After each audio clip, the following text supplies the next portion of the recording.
Retour à Saint-Tropez. À 2 pas des plages et des restaurants, une opération de grande ampleur se prépare. Plus d'une dizaine d'embarcations et environ 60 hommes sont mobilisés pour l'occasion. L'année dernière, une trentaine de personnes sont mortes en Méditerranée.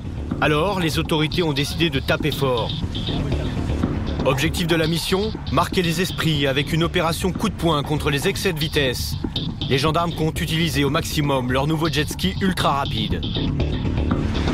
L'amiral a de gros espoirs sur nous cet après-midi pour l'interception des bateaux. Ces gens-là travaillent de façon coordonnée. On a rassemblé ici, pour cette journée, un certain nombre des engins, vedettes, hélicoptères. Les gendarmes pourront en effet compter sur un soutien aérien. Alors, mission. C'est l'hélico qui balance les vitesses. Si on n'arrive pas à l'intercepter, vous portez le cul, vous l'arrêtez, le temps que nous on arrive. Le début de l'opération est imminent. Les hommes sont concentrés. Chacun est à son poste. C'est un gros dispositif hélico.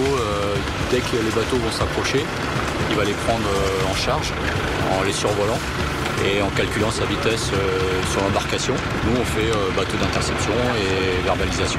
Voilà. Et si on n'arrive pas, nous, les vedettes, à intercepter le bateau, s'ils vont trop vite, il y a les 2 jets qui seront là derrière pour les intercepter. On peut commencer l'opération.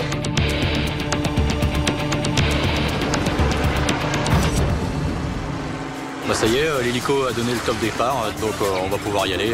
Dès qu'il va balancer la première vitesse, on va aller dessus. Il est 18 h. La navigation est dense. Au-dessus du golfe, l'hélicoptère est équipé d'une caméra thermique dernier cri. Un bijou de technologie coûtant plusieurs dizaines de milliers d'euros, capable de repérer un individu à plusieurs centaines de mètres. Jet ski, Zodiac, hors-bord et même planche à voile, rien n'est censé lui échapper.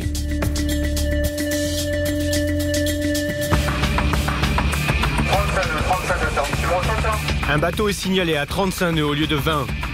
De plus, le hors-bord rase les côtes, ce qui est formellement interdit. L'information est immédiatement transmise par radio au jet ski. Sébastien et Bruno se lancent à sa poursuite.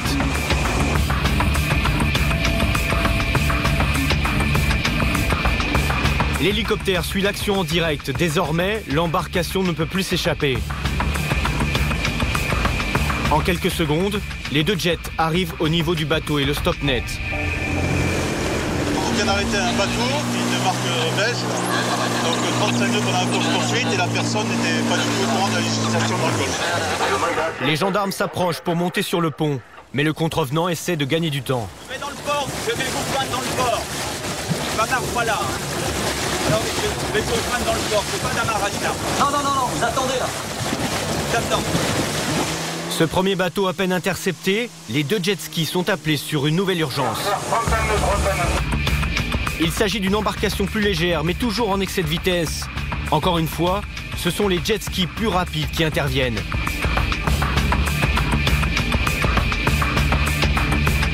Ces 2 bateaux n'échapperont pas à une forte amende. Les 2 bateaux qu'on vient d'attraper sont 2 annexes de bateaux de yacht. Ils ont été attrapés à 35 nœuds chacun. Ils reviennent de Cannes. Alors en ce qui concerne les amendes, ça va être décidé par le directeur des affaires maritimes qui est sur le bateau L'Argence. Et ça peut aller jusqu'à 3 750 €. Cette fois-ci, chaque plaisancier devra s'acquitter d'une amende de 1 500 € avant de pouvoir rentrer au port. Mais pour les gendarmes, la mission est loin d'être finie. Un hors-bord dernier cri de type cigarette est lancé à vive allure et tente d'échapper aux gendarmes.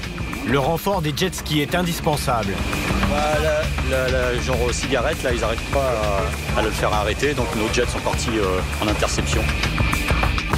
Malgré les sirènes des gendarmes qui lui ordonnent de couper son moteur, le hors-bord poursuit sa course folle.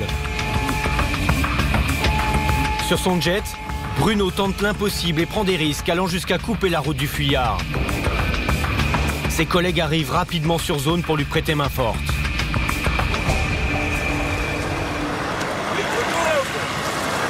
Le pilote est agressif. Il ne pensait pas être rattrapé par les gendarmes. J'ai dû couper la route parce qu'il a accéléré. J'ai cru qu'il allait me passer dessus quand même. Hein. Oui, mais il fallait pas tomber, je crois. Et t'as vu ce qu'il a dit? Ouais, non, mais je m'amusais avec vous. Par contre, je l'ai dit aux douanes. Hein. Ils ont vu le refus d'arrêter. Il est là, je lui fais signe de couper, il veut pas. En infraction de vitesse par le bateau des douanes. Et quand on a été à sa hauteur, il a confondu avec un autre jet ski vraisemblablement et il voulait accélérer et jouer. Donc là, il a accéléré. C'est très difficile, hein. C'est des bateaux qui montent à 150 km/h, voire 180 km/h. Je crois que sans les jet skis, il rentrait au port tranquille, le gars. Le chauffard écopera de 2000 € d'amende.